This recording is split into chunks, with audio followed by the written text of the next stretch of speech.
कार्तिक मास महात्म्य 11वां अध्याय। एक बार सागर पुत्र जलंधर अपनी पत्नी वृंदा सहित असुरों से सम्मानित हुआ सभा में बैठा था। तभी गुरु शुक्राचार्य का वहां आगमन हुआ। उनके तेज से सभी दिशाएं प्रकाशित हो गई। गुरु शुक्राचार्य को आता देख सागर पुत्र जलंधर ने असुरों सहित उठकर बड़े आदर से उनका स्वागत किया और उन्हें प्रणाम किया। गुरु शुक्राचार्य ने उन सबको आशीर्वाद दिया। फिर जलंधर ने उन्हें एक दिव्य आसन पर बैठाकर स्वयं भी आसन ग्रहण किया। फिर सागर पुत्र जलंधर ने उनसे विनम्रतापूर्वक पूछा, हे गुरु जी, आप हमें यह बताने की कृपा करें कि राहु का सिर किसने काटा था। इस पर दैत्य शुक्राचार्य ने विरोचन पुत्र हिरण्यकश्यपु और उसके पिता उसके धर्मात्मा पुत्र का परिचय देकर देवताओं तथा इस पर दैत्य गुरु शुक्राचार्य ने विरोचन पुत्र हिरण्यकश्यपु और उसके धर्मात्मा पुत्र का परिचय देकर देवताओं और असुरों द्वारा समुद्र मंथन की कथा संक्षेप में सुनाते हुए बताया कि जब समुद्र से अमृत निकला तो उस समय देवरूप बनाकर राहु भी पीने बैठ गया। इस पर इंद्र के पक्षपाती भगवान विष्णु ने राहु का सिर काटा। अपने गुरु के मुख से इस प्रकार के वचन सुनकर जलंधर के क्रोध की सीमा न रही। उसके नेत्र लाल हो गए।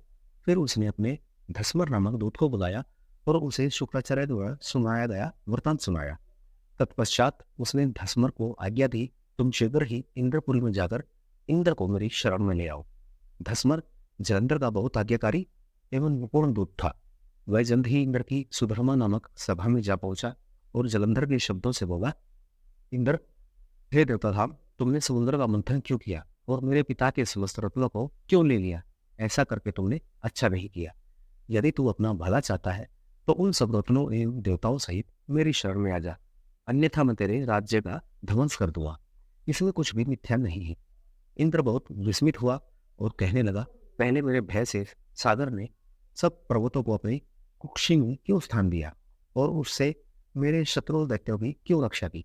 इसी कारण मैंने उनके सब रत्न हरण किए हैं। मेरा द्रोही सुखी नहीं रह सकता, इसमें संदेह नहीं है। इंद्र की ऐसी बातें सुनकर वह दूत शीघ्र ही जलंधर के पास आया और सब बातें कह सुनाई। उसे सुनते ही वह दैत्य क्रोध के मारे अपने ओष्ठ फड़फड़ाने लगा और देवताओं पर विजय प्राप्त करने के लिए उसने उद्योग आरंभ किया। तो फिर सब देवताओं पाताल से करोड़ों करोड़ों दैत्य उसके पास आने लगे।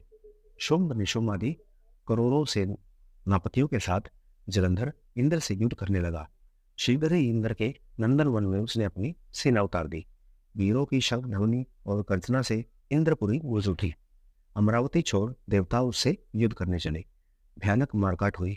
असुरों के गुरु आचार्य शुक्र को मृत संजीवनी विद्या से और देवगुरु बृहस्पति द्रोणगिरी से औषधि लाकर जिलाते।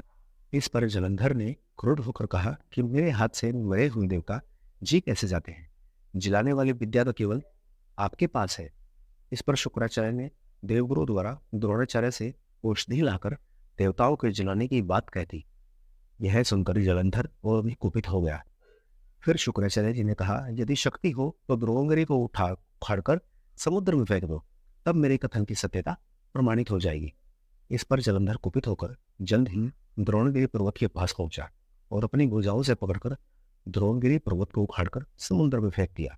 यह तो भगवान शंकर का तेज था, इसमें जलंधर की कोई विचित्रता नहीं थी। तत्पश्चात यह सागर पुत्र युद्ध भूमि में आकर बड़े तीव्र गति से देवताओं का संहार करने लगा। जब द्रोणाचार्य जी औषधि लेने गए तो द्रोणाचार्य को उखड़ा हुआ देख शून्य पाया। वह भयभीत हो देवताओं के पास आए और कहा कि युद्ध बंद कर दीजिए, जलंधर को अब नहीं जीत सकते। पहले इंद्र ने शिवजी का अपमान किया था। यह सुन सेवकता युद्ध जन की आशा त्याग कर इधर उधर भाग गई। सिंधुसूत निर्भय हो अमरावती में घुस गया। इंद्र आदि सब देवताओं ने गुफाओं में शरण ली।